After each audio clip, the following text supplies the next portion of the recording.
Clap your hands with me. Clap your hands with me. Clap your hands with me.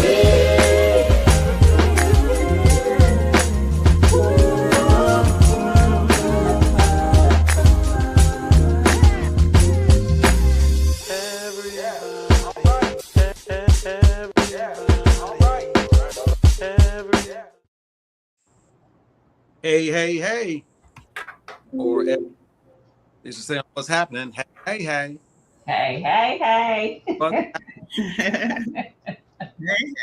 how's everybody? Y'all come on in here. Those that are part of our community, our midday impact community, come on in here. And somebody come on in here with a hey, hey, hey, hey. I hadn't thought about that in decades. That hey, hey. What's that? What's happening? Yeah. Yeah, what's happening?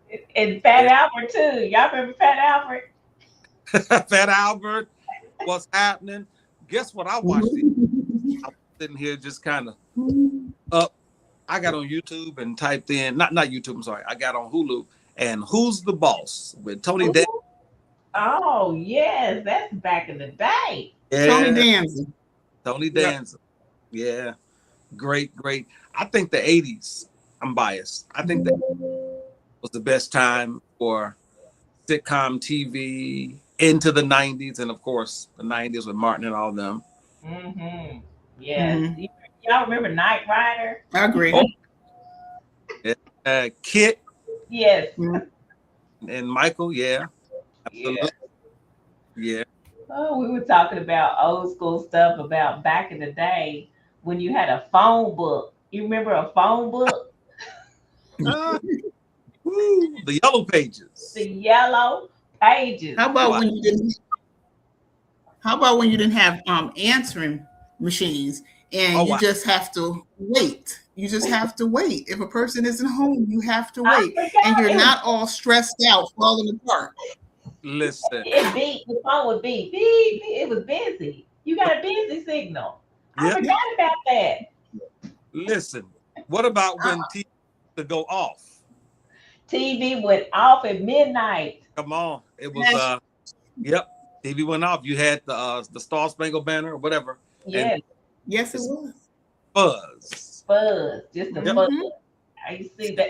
I think we need to go back to TV going off. TV needs to go off. Because absolutely, it is definitely a challenge for me. I mean, when I say a challenge, but I remember when TV went off, but they had Channel 64. They on past midnight, and Channel 64 with karate movies and yeah. So definitely, but TV being on 24 hours, yeah, we need to shut that down. It's a lot. Too much. Whole lot. Too much activity. You need to let your mind rest. We were talking about the importance of rest. You need to let your mind rest. God, when I say mind rest, God Almighty, yeah. But nevertheless, here we are. A few people are coming on. We're going to get into this so we can have enough time to share. What can we say about this month of May? What can we say about this season? What can we say about this time that we're in? And I think that those that have the energy for it and those that have the encouragement for it, it's going to be a pretty awesome month. Energy for it, because you got to have the energy for it. Got to have the energy for great things to happen. Great things can be happening all around you. Oh, yeah. So fatigued and so tired from last season or from other seasons where you don't have the energy and the strength to even kind of be in the moment. But I'm just praying that everybody that is coming on, all of us that are here, are taking May by storm. Just get it. And let's get into the reality of May is the time for your moment.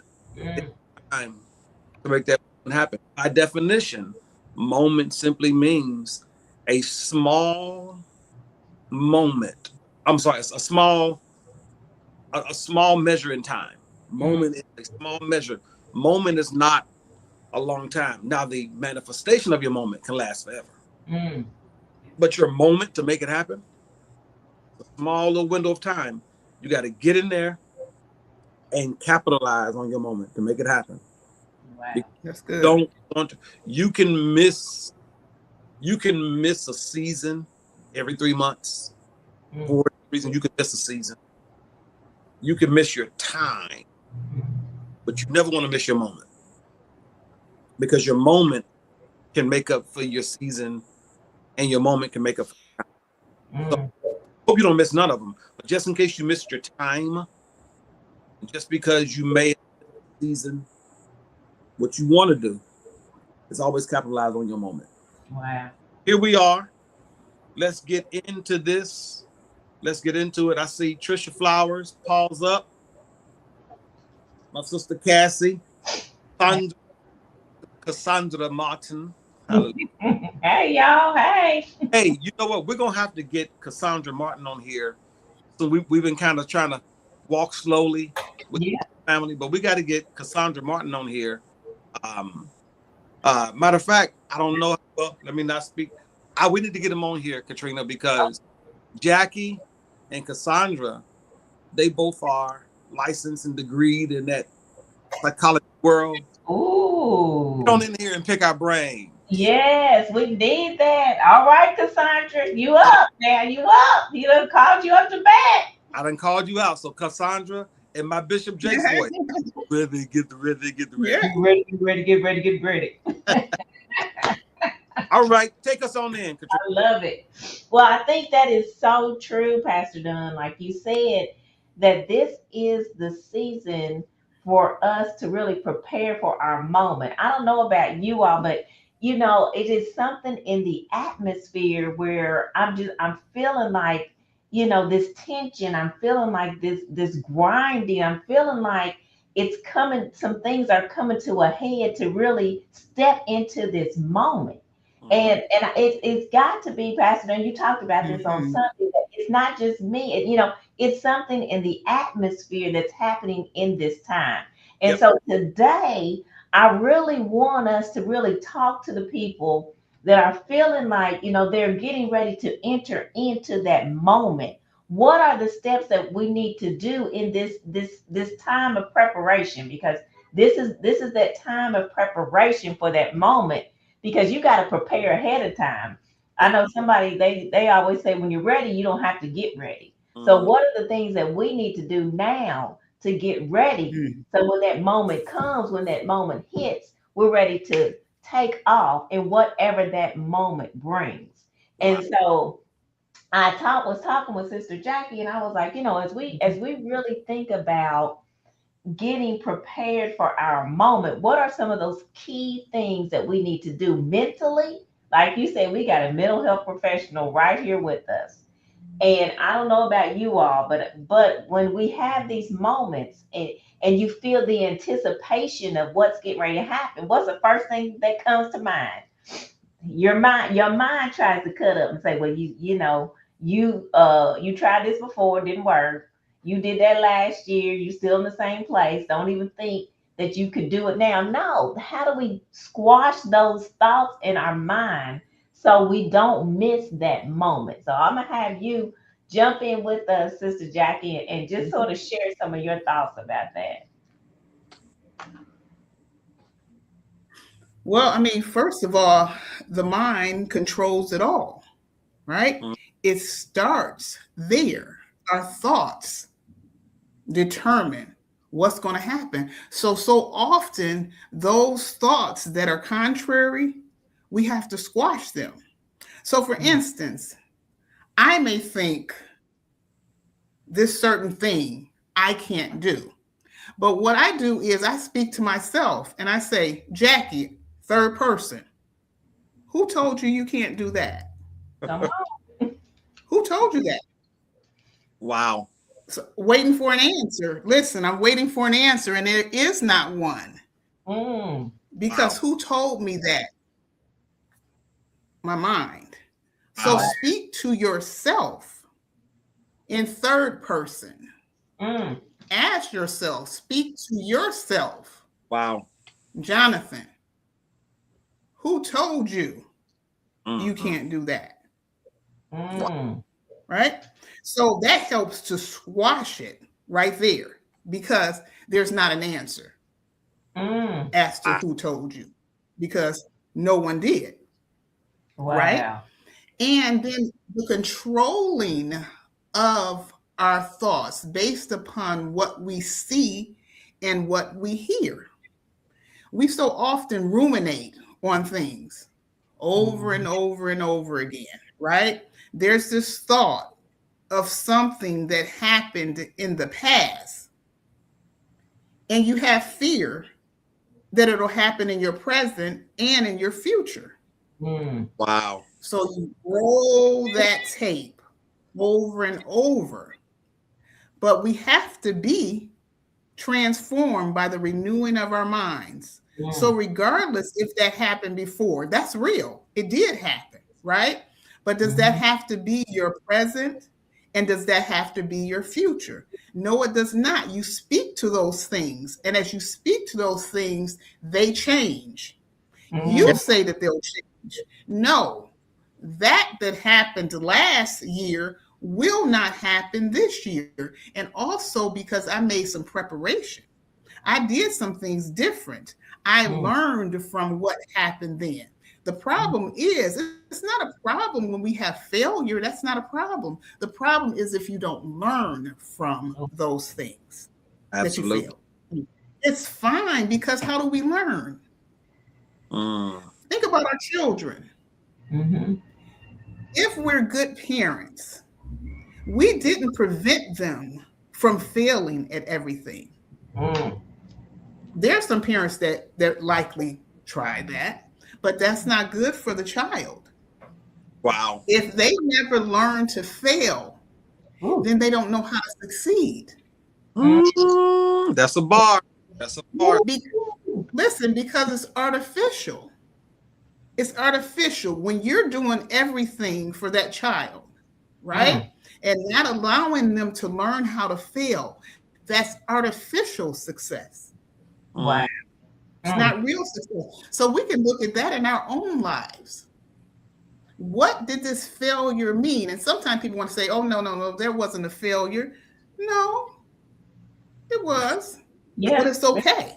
It's Right. okay. What did you do with that failure? That's the Wow. key. What did you do with that failure? Did you just like, oh, well. And then next time it comes up, you're in the same situation. No, no, Mhm. no, no. That failure taught me something because next time I bet that's not going to happen. Woo-wee. I bet that's not Yeah. going to happen because I Yeah. learned from that. And look, I'm finna do something different. Come on now. I failed. Failure is one of the biggest learning tools that we have. And I think we need to think about It's, failure differently. Like you said, what did we learn from that failure? I remember when I was young and I had my car repossessed.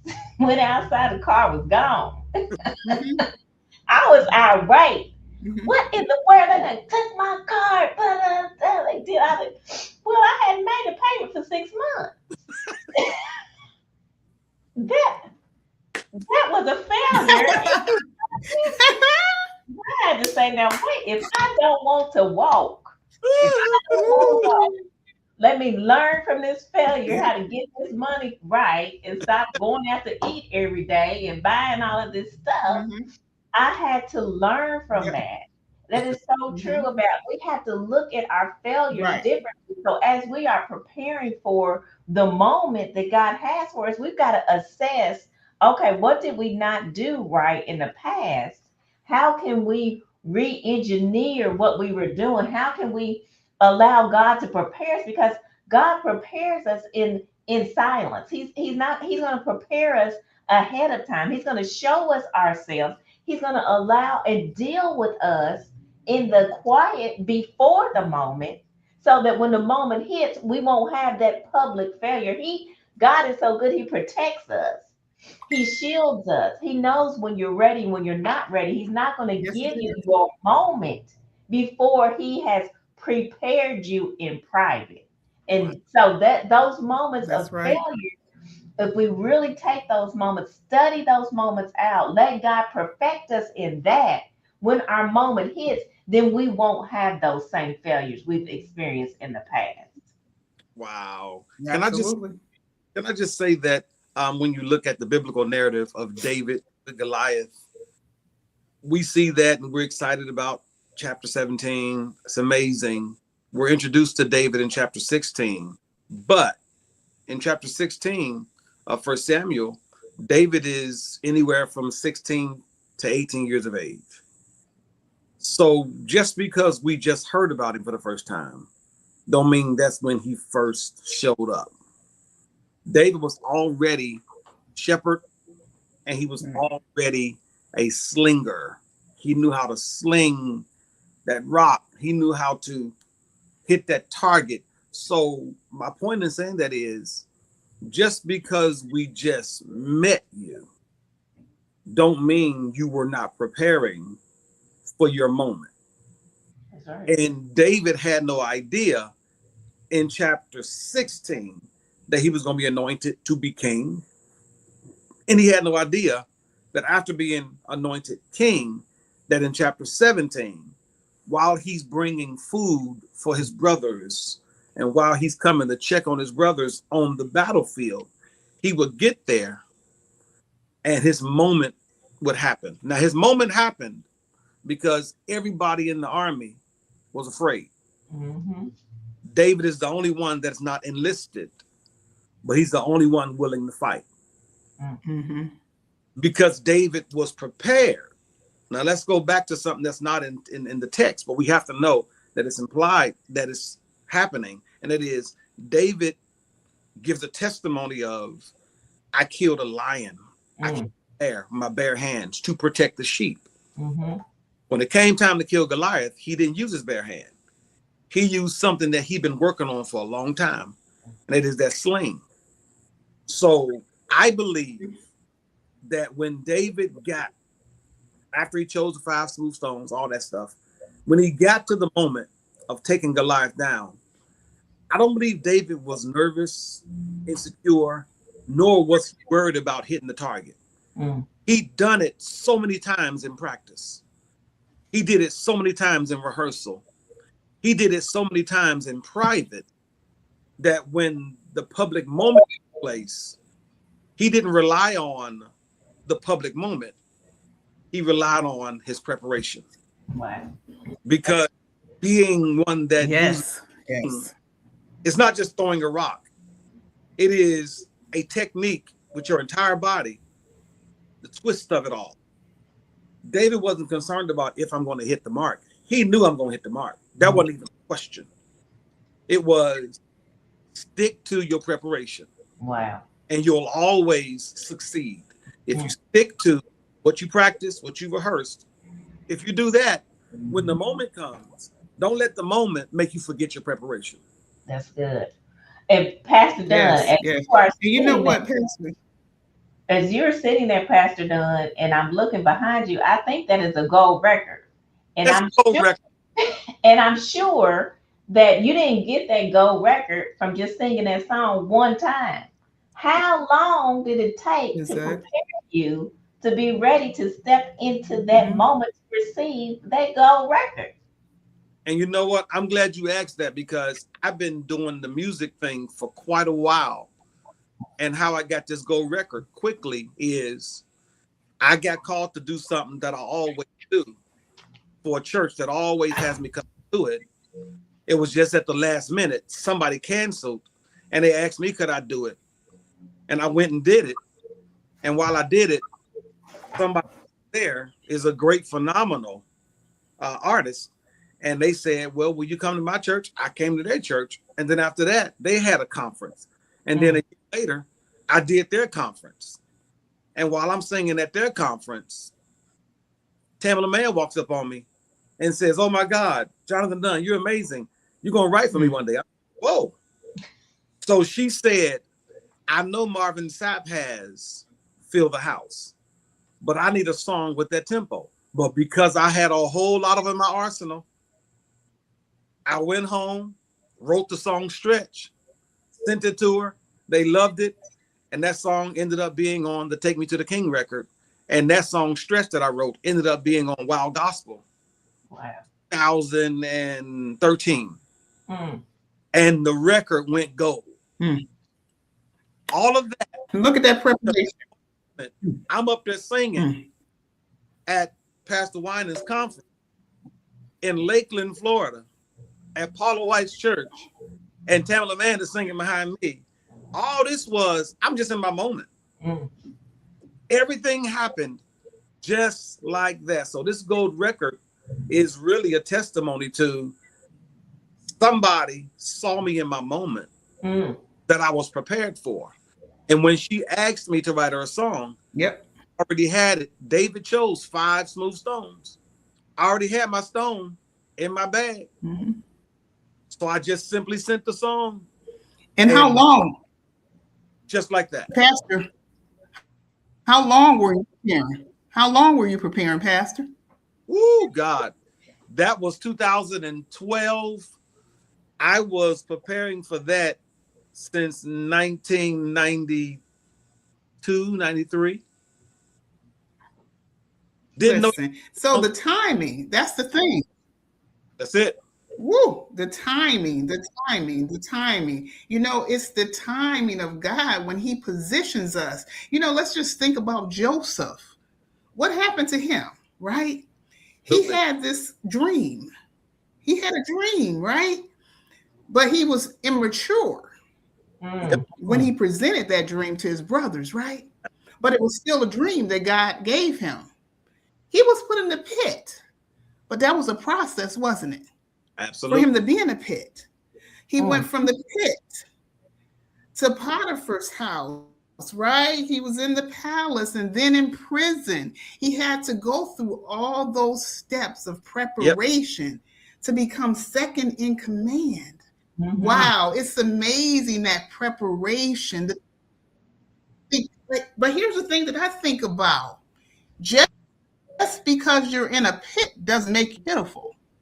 Come on. Ooh, that's good. We can think, oh my gosh, you're in a pit. That's you might bar. think that. I am in a pit. I am pitiful. No, I'm not. No, I'm not. You know what? I'm in this place. Y'all can call it a pit. Y'all can call it a pit, but I'm in preparation. It looks like it. It looks like a pit. And it might feel like a pit. It might feel like a pit. But it's preparation, and I'm not pitiful. Whoa, that right there, just because I'm in a pit doesn't mean I'm pitiful. I'm like Pastor Dunn. Somebody need to drop it in the chat. Just because I am in a pit does not mean that I am pitiful. My process is being worked out in me right here where I am, so that I can, and I'm prepared to step into my moment.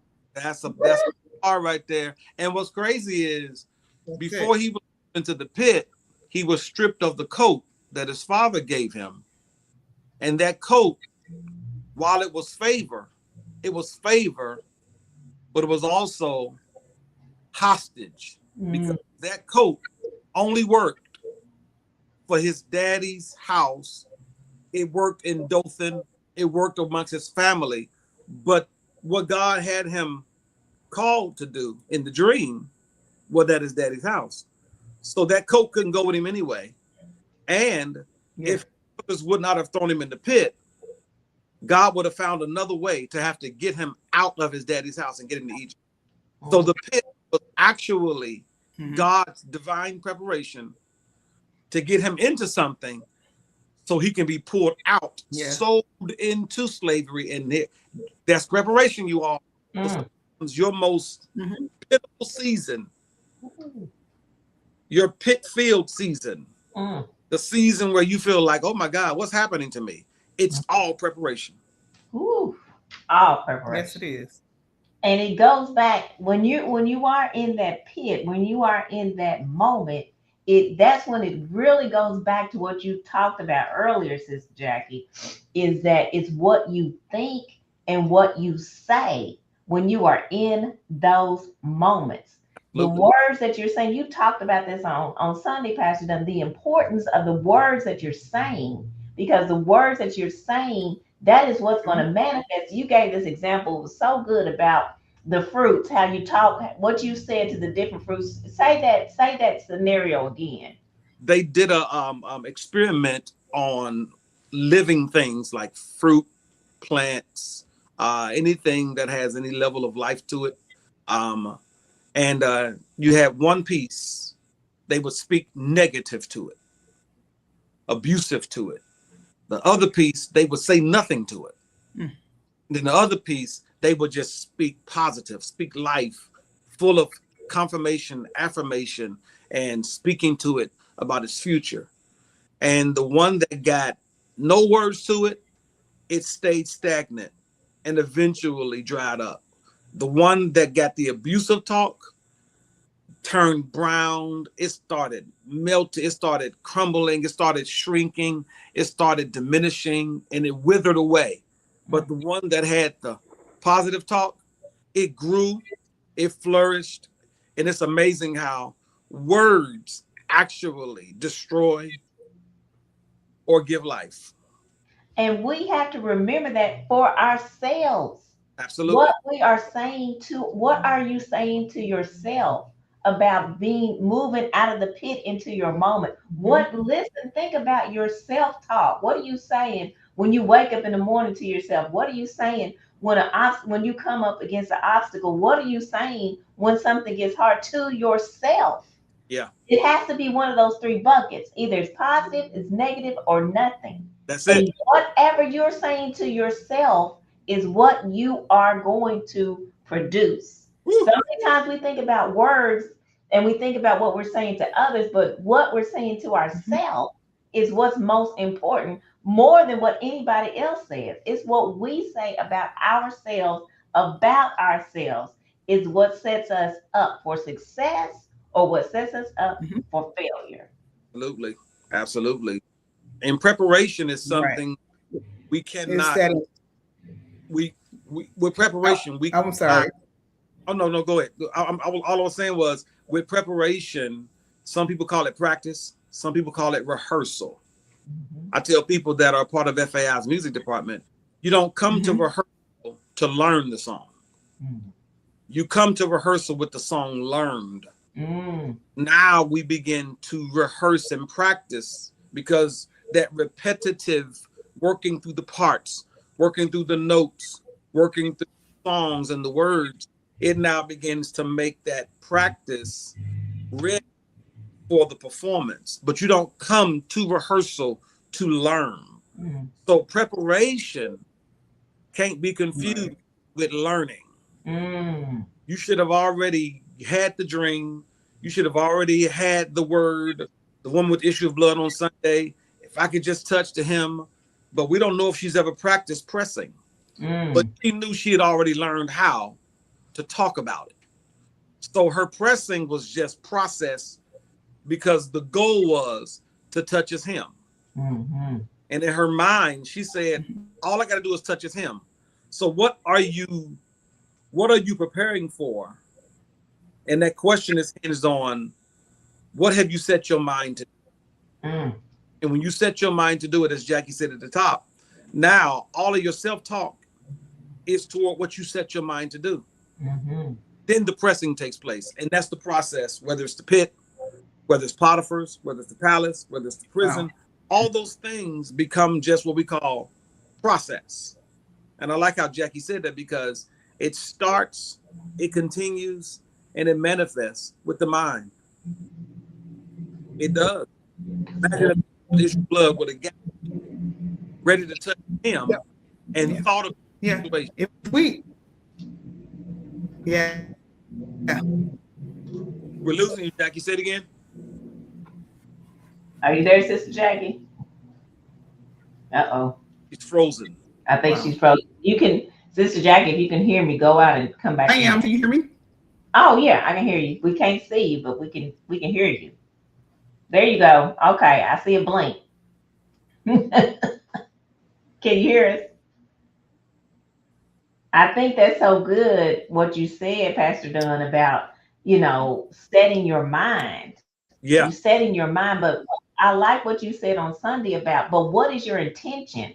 When you're setting your mind, what are you really setting your mind to do? Is it something just for selfish gain? Is it something aligned with what God has for you? What are you really setting your mind to do? Why is it that you want to accomplish this thing that you set out to accomplish? What absolutely.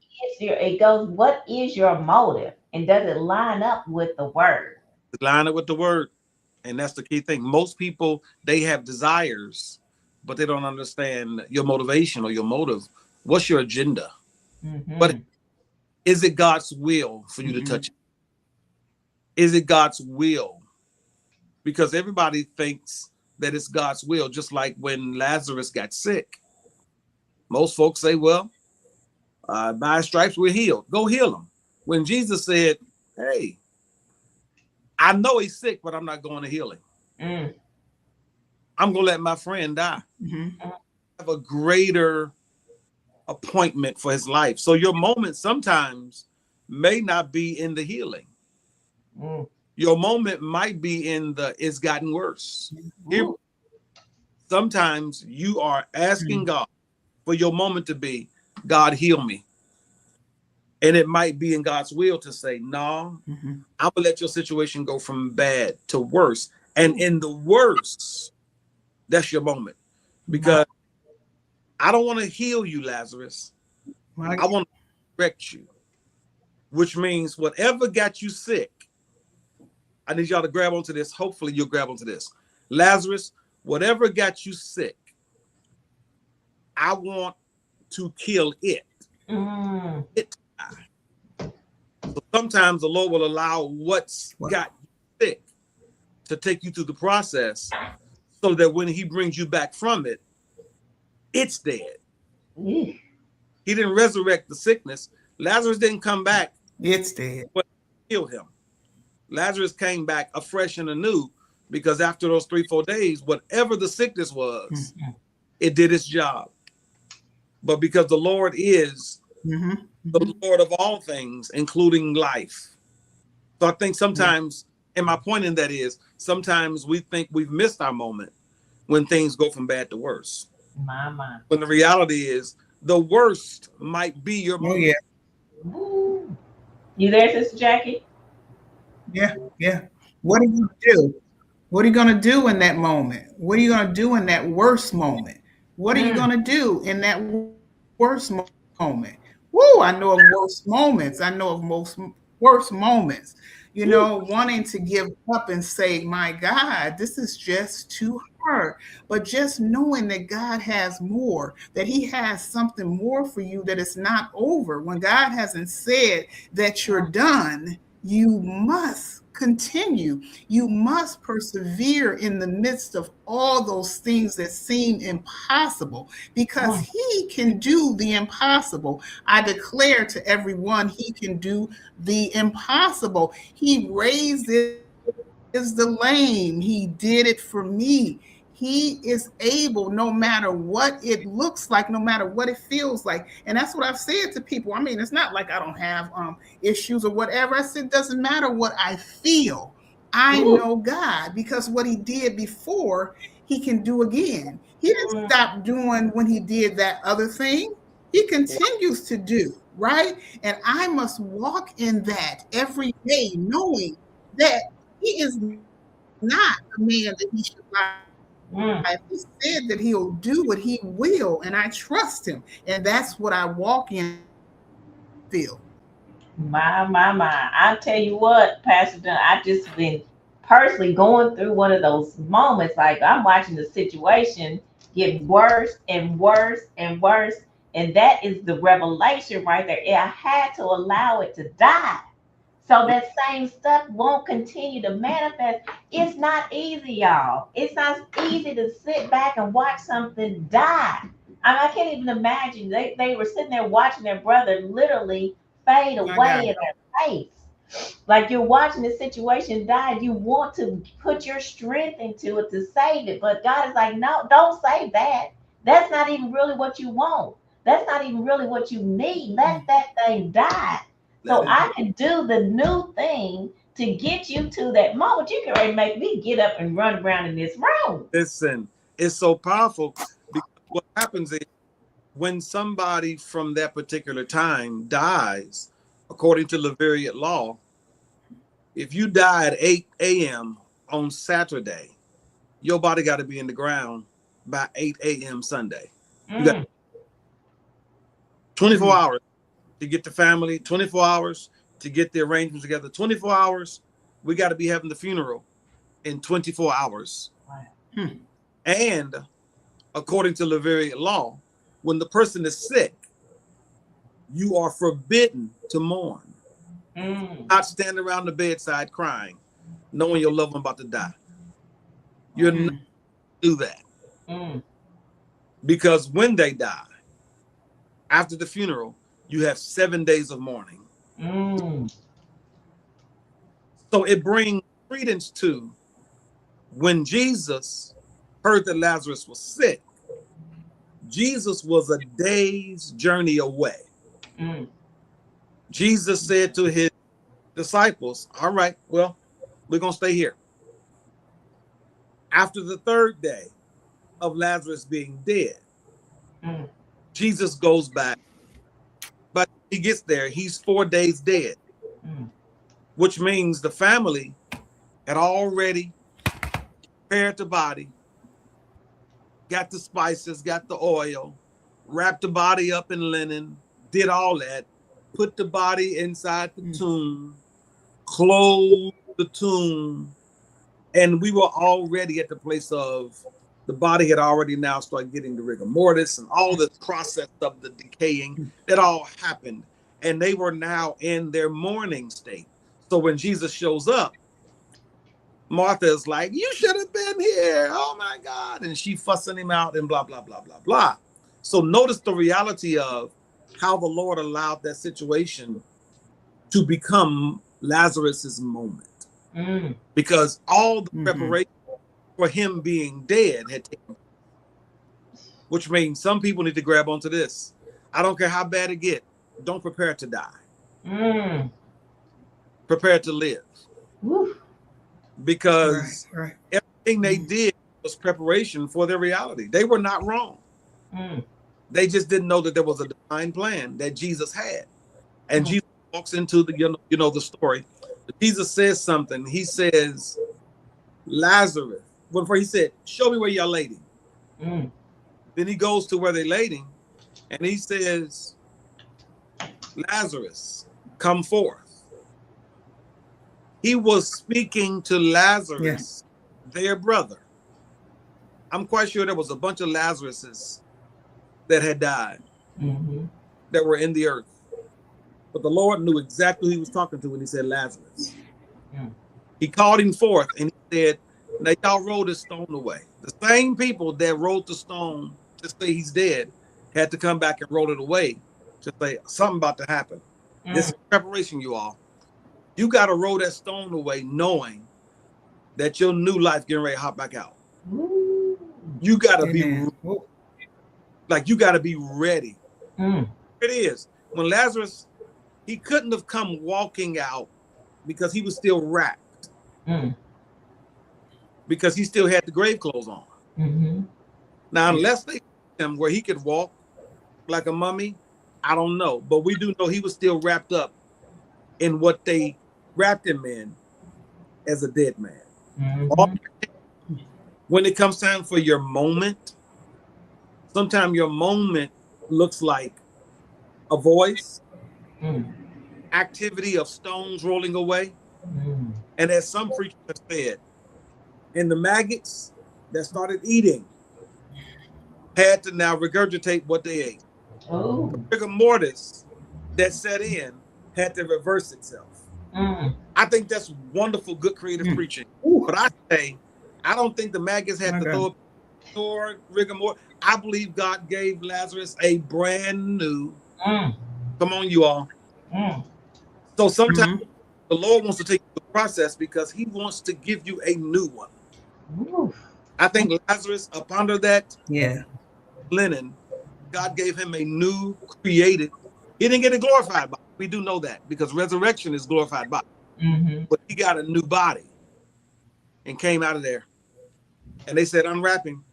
And Lazarus that next day was sitting up at the house having a dinner party with Jesus. You have no idea. All this was because Jesus. You said, Pastor, prepare to live. Prepared to live. Prepare to live. Prepare as if you know with an assurance. I love that scripture that says, set your faith as flint to know, have an assurance you are going to live. You are going to see your moment and live that way, regardless if you regardless if you're going through a dying season, regardless where you are. Like, and I say this every time, Pastor, you said we operate from a place of victory no matter what. I say it every day. We are operating from a place of victory. The victory has already been won. Yeah. We are just Amen, amen, amen. day after day after day. It's already been won. The moment has already been established. Absolutely. Only he knows Right, when right. the moment is.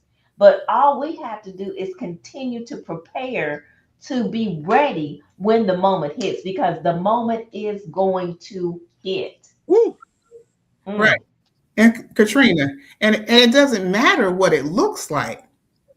It doesn't matter what it looks like. It's going to look so often off and crazy and Oh, impossible. But if we trust in God's word and know that we're going to prevail, then that's all we need, right? Let's continue with that. And again, it all continues to go back to your mind. And what we want to do is we want to squash the bully that's in our brain. Okay? We have bullies in our mind, right? What does a bully do? Wait. Hold on, Jackie.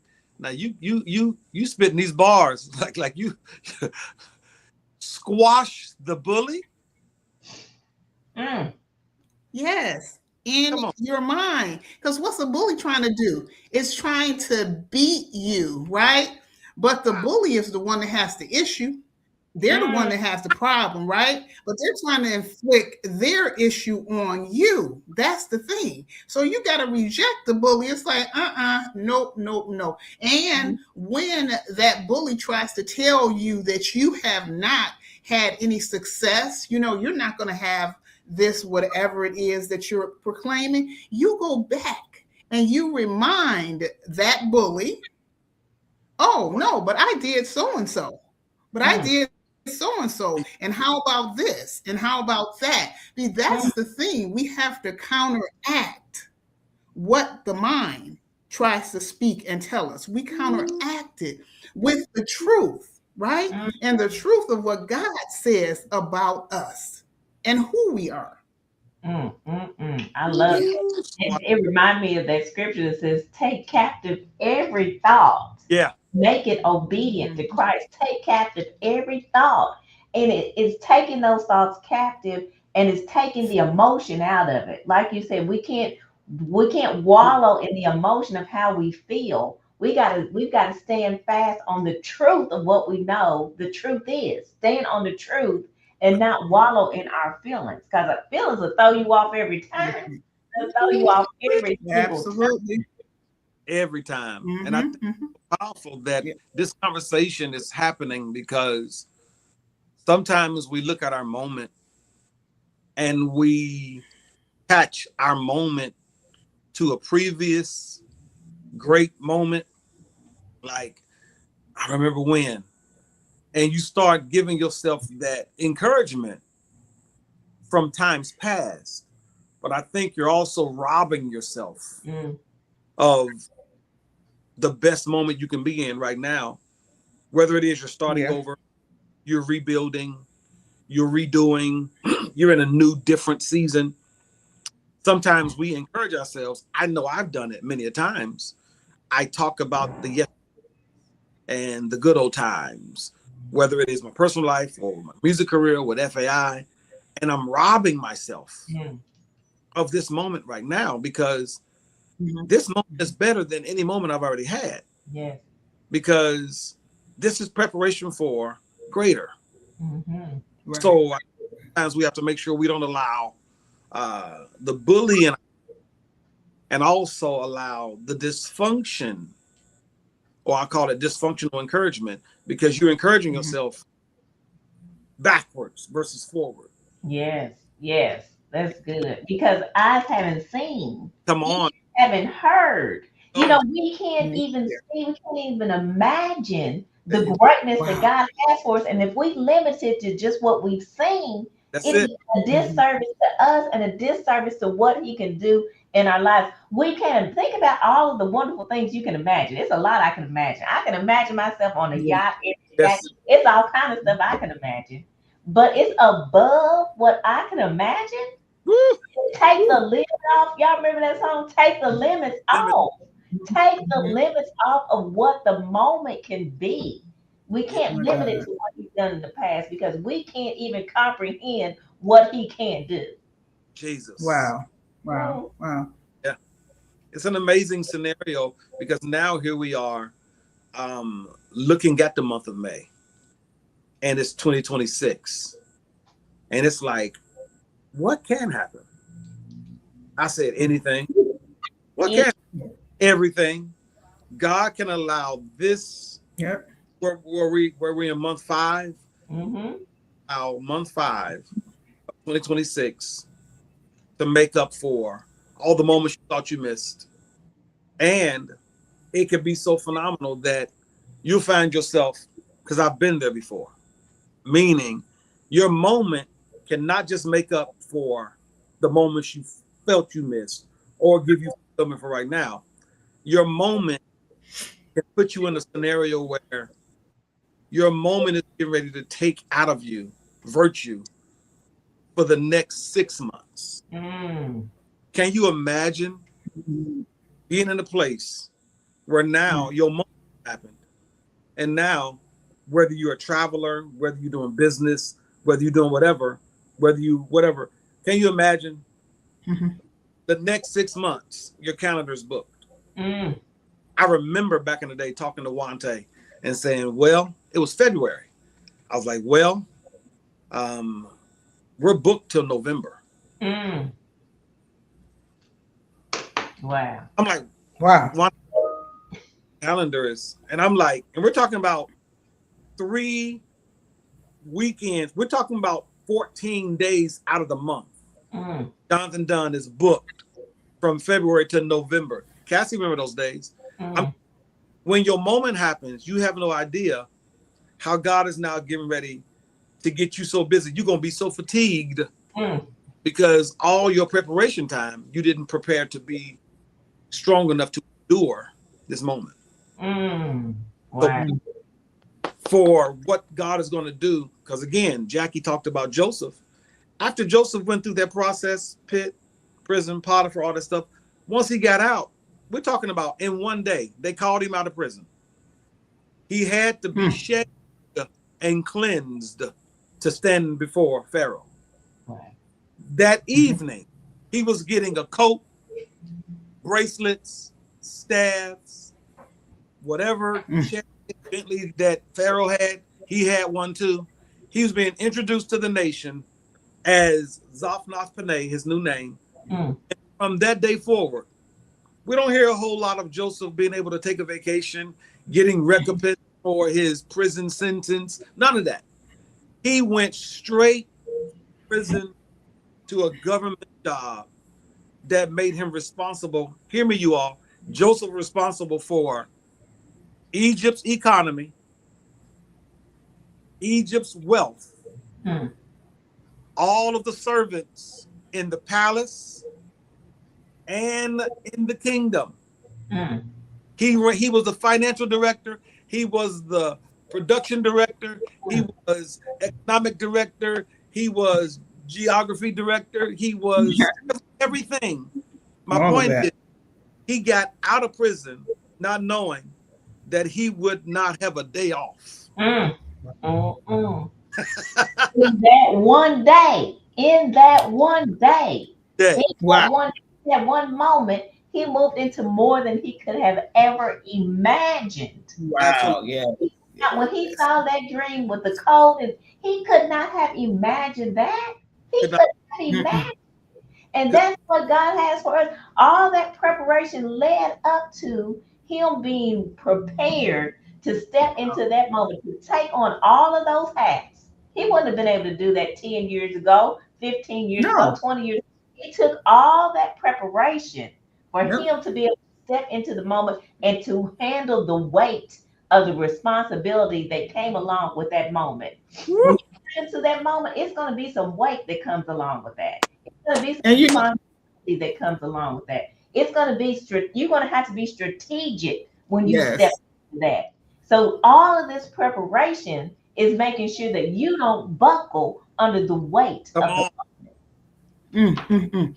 And God is so creative. The way I mean, just think about all these stories that we're even talking about. He's so creative the way he does. Who could do this? Who could even think of these things? And dramatically, it's just such a drama, isn't it? It's cinematic. God is cinematic. You know what I mean? It's like, wow, everything could be a film. Woo, I love it. I love it. truth. It's the truth. Yes. It is truly amazing. And I think for people that are watching today, I think it's encouraging to know your moment is already in God's plan and in his hands. Mm-hmm. And once he releases it, there is nothing that can stop your moment. Come on.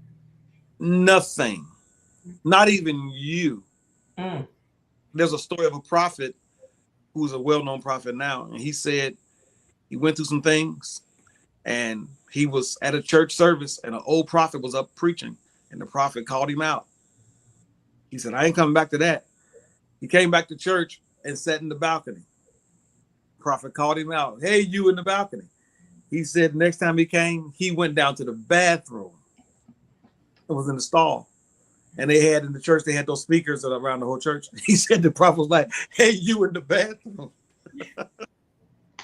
You can't get away from God. Oh, wow. Can't get away from God. Look, he'll find you. He'll find you. He will find you. And it's your moment. And look how many people are waiting on your moment. The people that are waiting on your moment. Yeah. That's why it has to happen. That's why conversations like this are so important, because you can't let the bully in your mind. You can't let past failures, and you can't let these things that really don't have any power to get in the way of your moment. Really is going to be about the rest of the people that need you to be in your moment. Mm. Good. That's good. That's it. Mm. Well, Sister Jackie, give us your final thought as you think about preparing for the moment. What encouragement would you give to the people? To prepare for the moment is, first of all, preparation. You work that process, right? Before you're there. You want to plan it out with the help of God for sure, but plan out, what am I preparing for? What is the end result? What has God said my future is to be? So, speaking to God and understanding what that process is, what things do I need to put in place? What do I need to put down in order to get to that final destination? There is a final destination, but we determine based upon our preparation how we get there, or if we get there, because we could abort that, what God has already had established. But because we don't plan and we don't prepare, we don't get there. So we have to take the onus on some of this. We don't need to just say, well, God didn't, I asked God this, and he didn't. No, yes, he did. But what did you do? You likely didn't. And sometimes we chicken out because some of the times it seems too big. Oh, I can't do that. Oh, no. I can't go out like that. God is not, I don't believe that's it. But what you do is you abort your future. And then what we have to do is come back. After we aborted that, then we got to come back and start over again. Whoa, look at all that extra work. Wow. Wow. So we want to prepare the way that God says, and control the mind. Continue to tell the mind it's not true when it tells you things that are contrary. Remember what the word God says, right? He tells us, right, that He is the one that gives us all the abilities, right? He Yeah. gives us clarity and He gives us understanding, not us, right? It's God. So ask Him for that. Ask Him to give you understanding. Ask Him to give you clarity. When you're going off, ask Him to bring you back. Constantly ask Him to bring you back. Oh, I'm getting off. Ask Him to bring you back. And He will. He will, because He wants good things for us. He wants us to prosper, right? In every area of our life. He wants us to prosper. So that's my thought. That's good. And I'm taking your thought. This, just because I'm in the pit don't mean I'm pitiful. Woo! Listen, I'm gonna have to put a t-shirt. I'm gonna need something. I need something to say. Just because I'm in the pit doesn't mean I'm pitiful.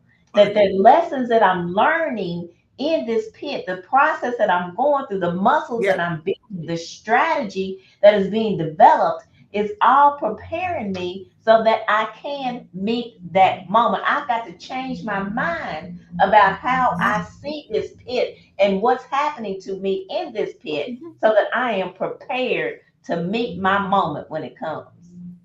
Wow. Mm. I can say this lastly. Right. And the last point, okay.